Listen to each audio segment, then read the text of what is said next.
Itu matar beda, tak bisa tak kayak itu. Kamu di matematika tak kayak itu. Nah, ketika tantangan ibadah banyak, rintangan ibadahku baik rasul, atau pahalanya di sisi Allah berbeda. Setelah subuh pada itu puluh, ketika sudah sahur, atau orang mulai mengantuk. Bapak turun lalu, beko jago jam 9 orang lazat, fawailul lil musallin, neraka wel bagi orang lalai lah solat, apalagi nak solat. Orang lazat waktu itu masuk lalu, kecuali orang lazat waktu lalu, nak sengaja lalu orang jago beko jam 10 itu subuh jam semayang capek. Maka Rasulullah ketika solat perang Badar, talalu Rasulullah talabik solat subuh. Talabik solat subuh Rasulullah ketika perang Badar, lajak lebih kurang jam 10 jam sebalik jagonya. Capek bau dua, nyoba solat sunat fajar dulu tak. Itu digajak dulu, baru solat subuh. Itu subuh wak. Tapi kalau tak ada orang jagon, nak sadar dia wak, dia sampai nak solat, dia nak sengaja wak. Tapi kalau sengaja berarti itu memainkan agama wak.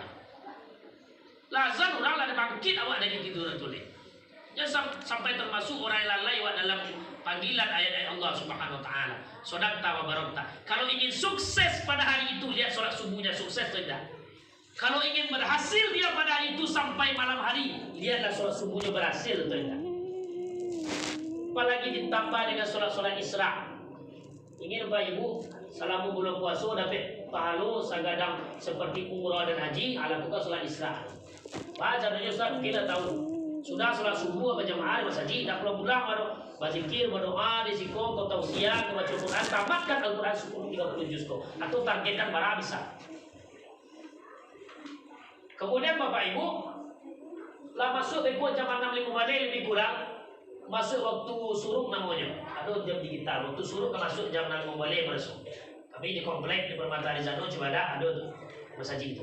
Tunggu 5 menit sudah tuh. Kalau pe udah dua balik. Solat subuh 2 rakaat, solat sunat 2 rakaat.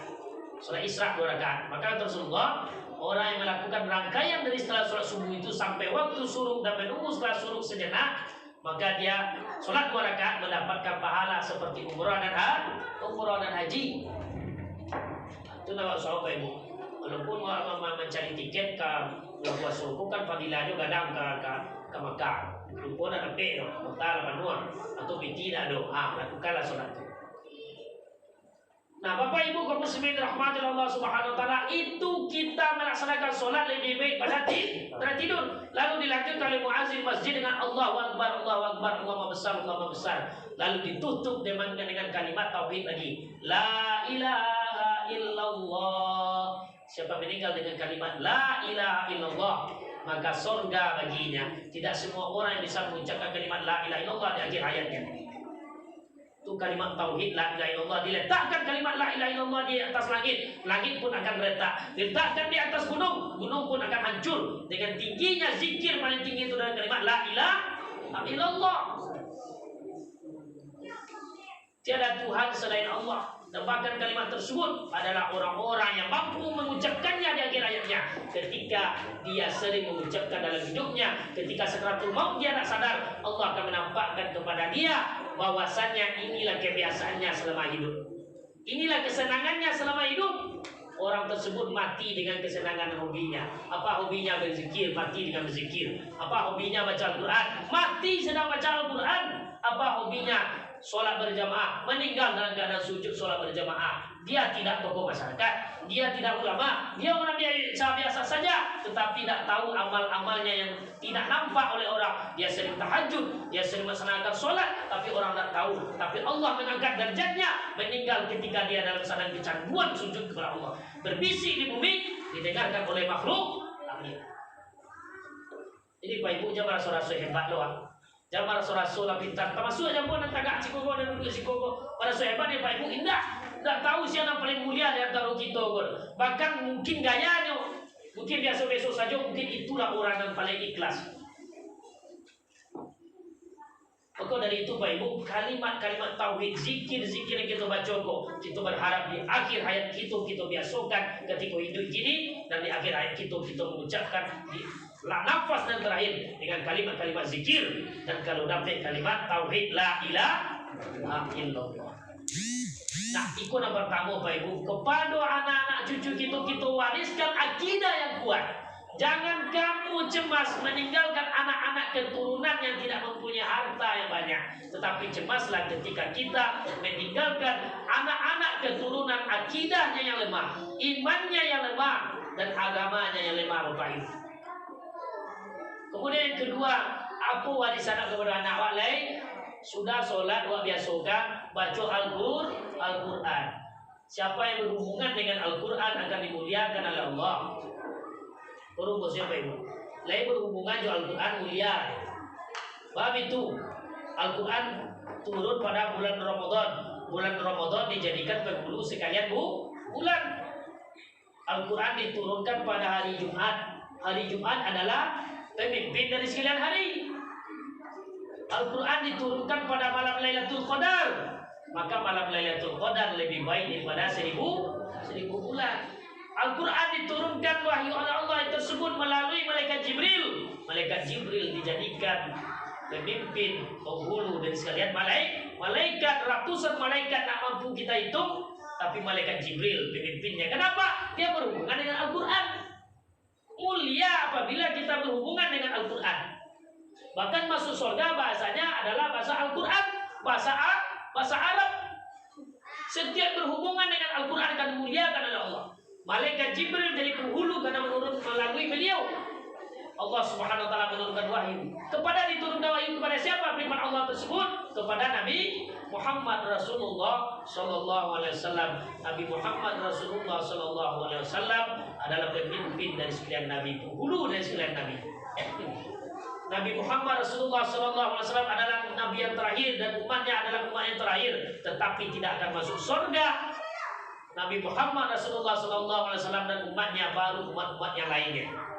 Oleh itu Allah memuliakan umat Muhammad Bapak Ibu. Maka Nabi Adam alaihissalam ketika melihat berdoa ke atas langit, memohon kepada Allah melihat di atas arsy Allah, terlihat setara nama Allah dengan nama Muhammad. Lalu dengan nama Muhammad tersebut Nabi Adam alaihissalam minta ampun. Dari mana engkau melihat Muhammad? Karena Nur Muhammad tersebut sudah ada sebelum Nabi Adam alaihissalam diciptakan. Aku melihat di arsy-Mu ya Allah, tidaklah akan sia-sia namamu dipersandingkan dengan nama Muhammad. Karena berhubungan dengan Al-Quran. Semua yang berhubungan dengan Al-Quran dimuliakan oleh Allah. Di mana diturunkan Al-Quran? Di Mekah, di Madinah. Makkah dan Madinah akan bisa masuk Dajjal. Dajjal nanti di akhir zaman akan muncul ketika dia tinggi besar. Matanya satu, Pak Ibu. Ada tulisan kafaro kafir. Dia diberikan kelebihan umur panjang, bisa mematikan orang kalau tidak mau bersujud kepada dia, bisa menghidupkan orang, memberikan penyakit kepada orang, memberi bencana pada orang, dan orang-orang yang kuat iman dan akidahnya lah yang akan mampu mempertahankan akidahnya. Tetapi orang yang lemah iman dan akidahnya akan sujud kepada Dajjal. Tetapi Bapak Ibu, Makkah dan Madinah akan dilindungi oleh Allah. Seluruh persimpangan jalan-jalan yang ada di muka bumi ini tidak akan luput dari Dajjal akan datang masuk ke rumah-rumah. Simpang-simpang jalan kecuali Makkah dan Madinah. Karena di sana diturunkan Al-Quran dilindungi dan dimuliakan apabila berhubungan dengan Al-Quran Bapak Ibu. Anak kita hafal Al-Quran 10 juz bisa masuk kuliah UNAN. Ada batang rasul di WhatsApp jadi. Bisa lulus masuk UNAN. Juz Al-Quran 10 juz dekat 30 juz lah. Hafal Al-Quran bisa lulus. Kenapa? Karena otak orang-orang yang hebat, yang pintar itu, yang beriman itu akan masuk, akan ingkuk Al-Quran ke kepala. Tapi kalau tidak rancak otaknya, akan ingkuk ke kepala. Nanti telah terbukti orang yang hafal Al-Quran itu bukan sembarangan orang. Ada juga orang-orang pilihan. Bahkan Bapak Ibu 30 juz Al-Quran bisa hafal dengan anak-anak umur 3 tahun dan 5 tahun. Hafiz Al-Quran di RCTI baca dia, maka menetes lagi matamu Pak Ibu sedih matamu. Aduh anak tu dah lumpuh. Hafal 30 juz Al-Quran dari keteknya lumpuh. Aduh anak tu matu nak butuh. Hafal 30 juz Al-Quran. Aduh anak tu penyakitnya otaknya lumpuh. Otak lumpuh. Tapi 30 juz Al-Quran hafal dia. Tahu halaman barang, tahu ayat barang, di mana warisannya. Banggo tak botar memang. Awak umur awak Lah 30 tahun hafal 30 juz. Sajus lu tahu apa? Maaf Ibu. Ada 60 tahun, sajus mungkin hafal. Kok semaya yang pendek baca. Ada capek 24 jam lagi Allah. Bagi capek sampai semaya, agak keraju banyak le. Bara waktu tua lagi Allah. Bahkan ada surat tarawih Ibu di daerah Jawa tu 30 juz Al-Qur'an pun coba baca tamat selama 8 jam sehari, semalam. Sehari tu. Surat tarawih. Salamun surat tarawih itu 8 jam tamat 30 juz. Kalau di TV-1 Bu. Iya. Dan ada dulu daerah Jawa lo. Salat tarawih tercepat. Allahu Akbar, Allahu Akbar, Allahu Akbar, Allahu Akbar, selesai sampai dia. Lama tu ikuti tapi tak boleh bantu tidak tahu. Hafal Al-Quran anak-anak itu evolusi bagi awak. Kau meninggal masuk ke dalam kubur labara dalam takwah yang Al-Quran kau dibersul mereka. Artinya bah amal ibadah awak yang kau mengani awak ketika kita sedang mangap amal ibadah awak lah. Al-Quran untuk solat. Ketika kita sampai di dalam kubur, amal ibadah awak lah Al-Quran tadi lah, solat tadi yang akan lapangkan. Ketika kuburan gelap, diberikan cahaya oleh amal-amal kita. Ketika kita sendirian ditemani oleh amal-amal kita. Tapi kalau ada amal Bapak Ibu kaum muslimin, tak ada lah kawan. Jadi orang rugilah sampai hari kiamat. Lebih lama awak dalam kubur daripada hidup di dunia. Ya tak Pak? Ada amal-amal umur 60 tahun mungkin Pak. Ketika umur 10 tahun dulu ada orang gewak meninggal 60 tahun contoh. Kini umur dah lebih 60 tahun.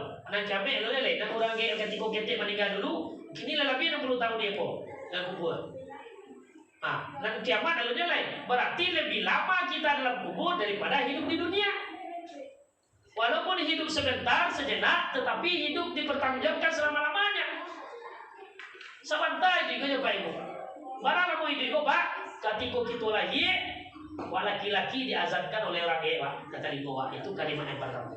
Kalau manusia kau makan. Ketika kita meninggal, adalah bukan orang tua Pak. Disolatkan, itulah jarak hidup Pak. Ketika lahir kita diazankan, ketika meninggal kita disolatkan. Jadi kurang 5 menit atau 10 menit jaraknya. Antara azan dan qomat itu jarak hidup. Panjang pertanggungjawaban di depan Allah Subhanahu wa taala. Maka dari itu Bapak Ibu, mari kita wariskan Al-Qur'an kepada anak-anak kita. Bahkan Nabi Muhammad Rasulullah sallallahu alaihi wasallam saja Al-Qur'an yang berjalan. Akhlaknya akhlak Al-Qur'an, isi kepalanya adalah Al-Qur'an. Maka baginda Rasulullah sallallahu alaihi wasallam adalah contoh suri tauladan. Apapun bentuk perbuatannya adalah hadis, apapun bentuk perkataannya adalah hadis. Tuntunan kita untuk keselamatan hidup dunia dan akhirat Al-Quran dan hadis. Nah Bapak Ibu kaum muslimin, itu saja dulu kita wariskan kepada anak-anak kita. Belum lain-lain Bapak Ibu. Ada kita wariskan ke sebenarnya banyak. Mau sampai leceh lain kita wariskan kepada anak-anak kita, yaitu rasa kasih sayang kepada orang tua. Kini banyak tak sayang orang tua. Bahkan dosa yang paling besar itu adalah salah satunya durhaka kepada orang tua. Orang tua lah tua dibawa datang ke dijongkok. Orang tua lah tua dibawa ke pengadilan. Diambil harta warisan ayah yang meninggal. Dimasuk orang tua ke dalam penjara. Tak lagi pikirannya orang tua disipak orang tua. Banyak yang meremehkan dosa gini anak-anak. Bahkan dikurung orang tua di dalam rumah. Di Jepang orang tua itu lah tua dibawa ke